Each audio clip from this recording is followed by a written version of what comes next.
محبت محسوس ہے اتنی یہاں والوں کو نہیں ہے. کیوں نہیں ہے؟ اس کے پاس ہے نہیں، ان کے پاس زیادہ ہے.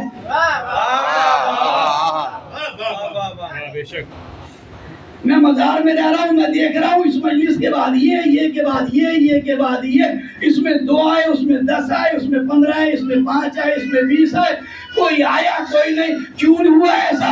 اس لیے کہ آپ نے اس کی قیمت ادا نہیں کری. ان سے پوچھئے جنہوں نے بچوں کی قربانی دے کر مجلس کی ہے، جو وہاں پر رہ رہے ہیں. اچھا اب یہ سلسلہ ہو گیا کہ محبت کی ضرورت اسے ہے جو تنہائی میں رہ رہا ہے اکیلا، اسے محبت کی ضرورت زیادہ ہے. محبت کی ضرورت اسے بہت زیادہ ہے. اب قبرستان میں لے گئے میرے عزیز اور لے جانے کے بعد دفنا دیا. دیکھو عزیز، جب میں ترقی کر رہا ہوں، آج میرے پاس لیمبورگینی ہے، BMW تھی کل وہ چینج کر دی، آج یہ ہے. کل انشاءاللہ چارٹرڈ پلین ہوگا، پرسوں 100-200 کروڑ کا بزنس ہوگا، اس کے بعد انشاءاللہ 1000 کروڑ کا بزنس ہوگا. اب جتنے میرے قریبی رشتہ دار ہیں بیچاروں کو مارنے کی ضرورت نہیں، خود ہی جل کے مر جائیں گے. یہی سلسلہ ہے نا.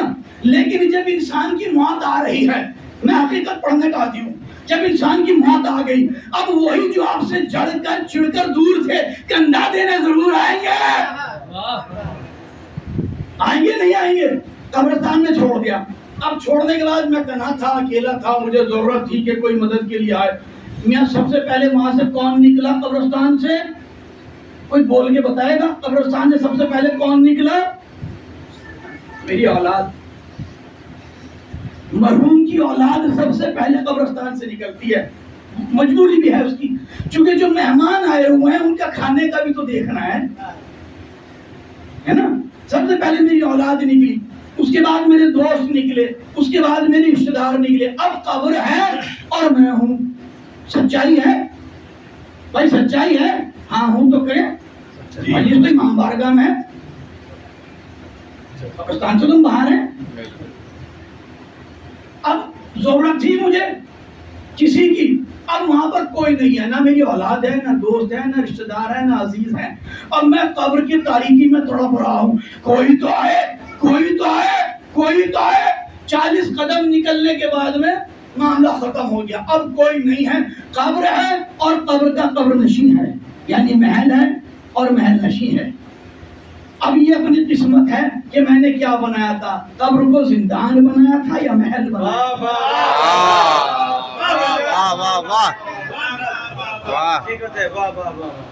اب مولا کا کرم یہ ہوا کہ مرنے والا میں تھا اور میں مولوی تھا.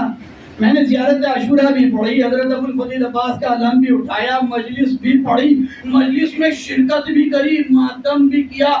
ٹوٹا پھوٹا کبھی بچپن میں 1-2 نوحہ بھی پڑھا تھا، کبھی کبھی مرثیے میں بھی شریک ہو جاتا ہوں، اور جو بھی دعا قنوت کر سکتا ہوں وہ کر لیتا ہوں، جو بھی قرآن کی 2 آیتیں پڑھ سکتا ہوں تو پڑھ لیتا ہوں.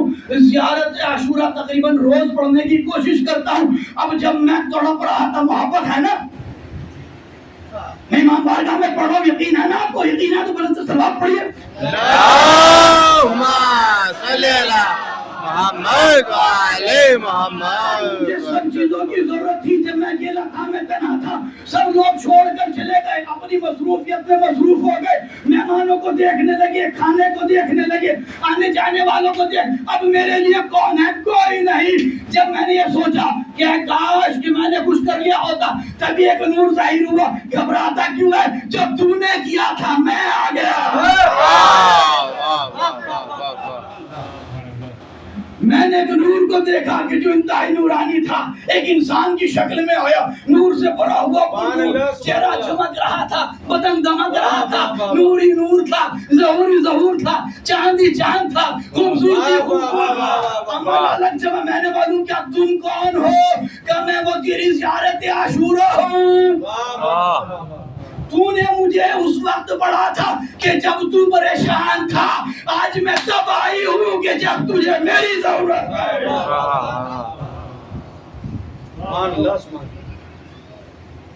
یہ ہے محبت. اور ایک واقعہ اور سناتا ہوں اس بات کو پوری کرنے سے پہلے.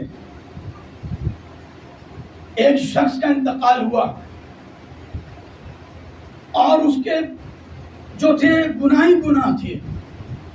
اللہ کا ایسا نیک بندہ تھا کہ ثواب کی طرف گیا ہی نہیں کبھی. مجلس تو بیکورڈ لوگوں کا کام ہے. نماز پینٹ کی کریز خراب ہو جاتی ہے, اسٹینڈرڈ ڈسٹرب ہوتا ہے, بار بار اپ ڈاؤن. نو, میں تو ہائی کلاس لوگوں میں بیٹھنے والا, ہائی اسٹینڈرڈ, ایک وقت بھی نہیں ملتا. مولانا صاحب سوری, یہ کام مولوی ہو گیا ہے, آئی ایم بزی. اچھا, اب اس کا انتقال ہوا, قبر میں گیا, خدا کرے ہم میں کوئی ایسا نہ ہو. آمین آمین آمین. بلند آواز سے آمین تو کہہ جا کرے. آمین. خدا کرے انشاءاللہ اس مجلس کے صدقے سے ہم میں کوئی ایسا نہ ہو. آمین. قبر میں گیا, اب قبر میں جو گیا تو تڑپ ہی تڑپ تھی, باہر والے چھوڑ کے چلے گئے, اندر والا کوئی آیا نہیں. ایک نعرہ لگتا ہے, تو کچھ بھی کر لے تیری قبر کے اندر, باہر تو کچھ بھی کر لے تیری قبر کے اندر. سب سے بڑی بیوقوفی جہالت ہے, جاہلوں کے علی نہیں آتے, بد عملوں کے علی نہیں آتے, بد کرداروں کے علی نہیں آتے. علی آتے ضرور ہیں مگر علی والوں کے آتے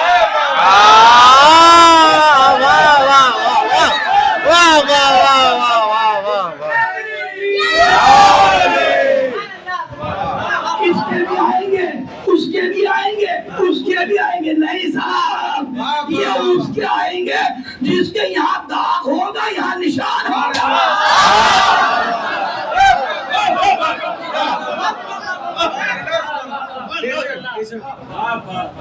اب یہ تڑپ رہا تھا قبر میں, کوئی تو ہے. یہ جن کے لیے انڈر ٹیبل بھی کیا تھا, پڑھے لکھے لوگ ہیں, انڈر ٹیبل بھی اب انکمنگ کی تھی, تھوڑی سی آن لائن بھی کی تھی, تھوڑی سی باہر چائے والا تھا اس کے تھرو آ جایا کرتی تھی. اب ان جس کے لیے کمایا تھا وہ تو چھوڑ کر چلے گئے, جس کے لیے کمایا تھا وہ چھوڑ کر گھر چلے گئے, اور وہ جو قبر کی مٹی ہاتھوں پہ لگ گئی تھی وہ بھی وہیں دھو لی تھی انہوں نے.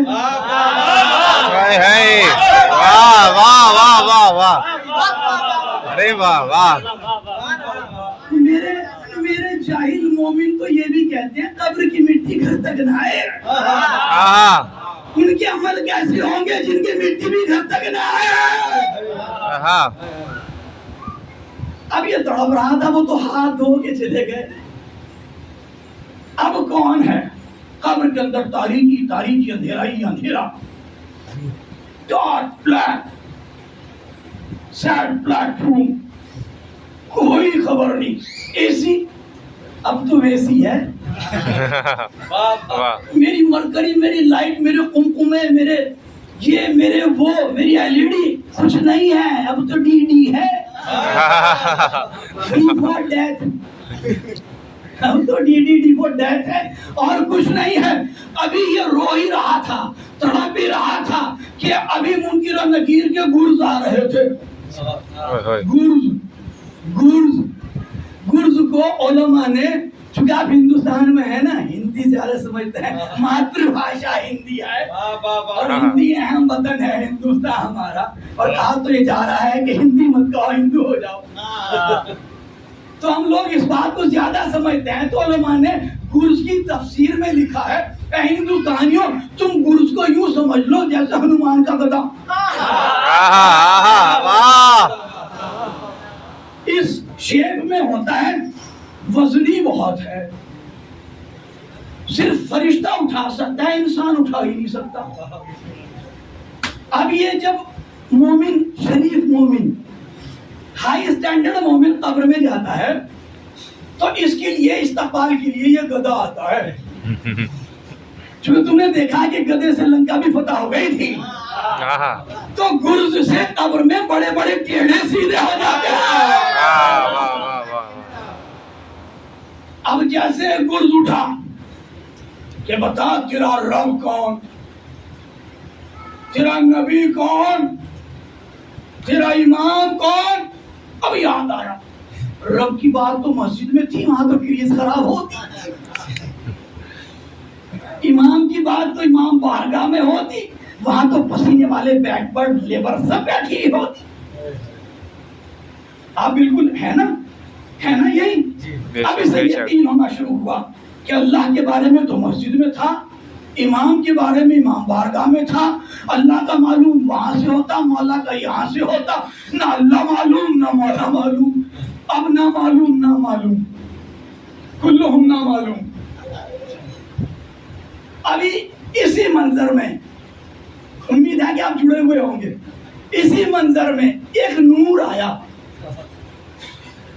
ایسا نور جیسے دیوالی کی لال رنگ کی چھوٹی سی کمزور سی, یعنی کہہ لوں کہ ہیپی برتھ ڈے کی جو موم بتی ہوتی ہے, برتھ ڈے میں جو کیک پر لگتی ہے, کمزور سی, نحیف سی, بالکل لاغر سی, ماچس کی تیلی سے تھوڑی سی بڑی, ریڈ کلر کی, اس کی موم بتی کا جو نور ہوگا وہ کتنا نورانی ہوگا, کمرہ روشن کر دے گا. توجہ کے ساتھ میں ہاں یا نہ کیجئے, مجھے معلوم ہو امام بارگاہ میں حالات قبرستان کے پڑھ رہا ہوں, پڑھے جا رہا ہے امام بارگاہ میں, تو بیدار رہ کر سنیے کہ اس موم بتی کی روشنی مجھے پیچھے سے آگے تک جواب دے گے کتنے بڑے ہال کو روشن کر دے گی.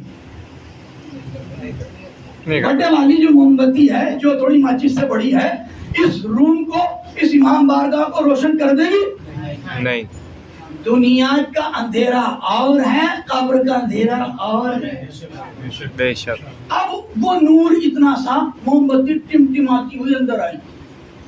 میرے نمبر پہ کون آیا تھا؟ پورا نورانی مجسمہ آیا تھا, اور وہی آیا تھا جو کہا تھا کہ قبر کے اندر اور قبر کے باہر. میں قبر کے باہر وہ کام کر کے گیا تھا جس سے وہ قبر کے اندر آتے, اس نے وہ کام کیا ہی نہیں باہر کہ وہ اندر آتے. اتنا سا نور آیا, اور اس نے آنے کے بعد کہا کہ بھائی گھبرا مت, میں آ گیا ہوں, لرزتا ہوا, میں تیرا ڈیفینس کروں گا. اب کوئی موگلی آپ کے سامنے آ جائے اور سامنے کھلی کھڑا ہو اور کھلی کے ہاتھ میں گدا ہو اور وہ آپ کو مار رہا ہو, اور موگلی کہنے لگے میں آپ کو بچا لوں گا, تو بچا لے گا؟ نہیں. بچانے کے لیے اگر مار رہا ہے کھلی تو سامنے ہو باہوبلی, تب تو بچا پائے گا. سمجھ رہا نا بات؟ تبھی تو بچا پائے گا, نہیں تو سنگل آدمی بچا. اب یہ نور اتنا سا کمزور سا, اس نے خود دیکھ کر کہا کہ بھائی تو میری کیا مدد کرے گا اس حالات میں, کہ افسوس تو یہی بات کا ہے. اس نے پھر سوال کیا کہ تو ہے کون, کہ اب سن لے تو. میں بھی محبت کا ٹاپک لایا تھا اور کئی دن چلے گا یہ, اور سن لیجئے کہ یہ کیا ہے. کہ بھائی تو ہے کون, اتنا کمزور سا, ضعیف سا, ہلتا ہوا, ہلکا سا, معمولی سا, دیکھ بھی رہا ہے نہیں بھی دیکھ رہا. کہ میں تیرا وہ 1 روپیہ ہوں, میں تیرا وہ 1 روپیہ ہوں جو تو نے ایک بار فقیر کو دیا تھا, اور تو نے یہ کہہ کر دیا تھا کچھ کام کر لیا کرو, بے ہلوں بے غیرتوں, بھیک مانگتے ہو, تمہیں کوئی کام نہیں رہا, اچھے خاصے ہٹے کٹے ہو, پیسے تو دیے تھے لیکن حقیر کر کے. میں سمجھتا ہوں کہ میرا پیغام حق ہر دل تک پہنچ گیا ہوگا جس کا دل سونا.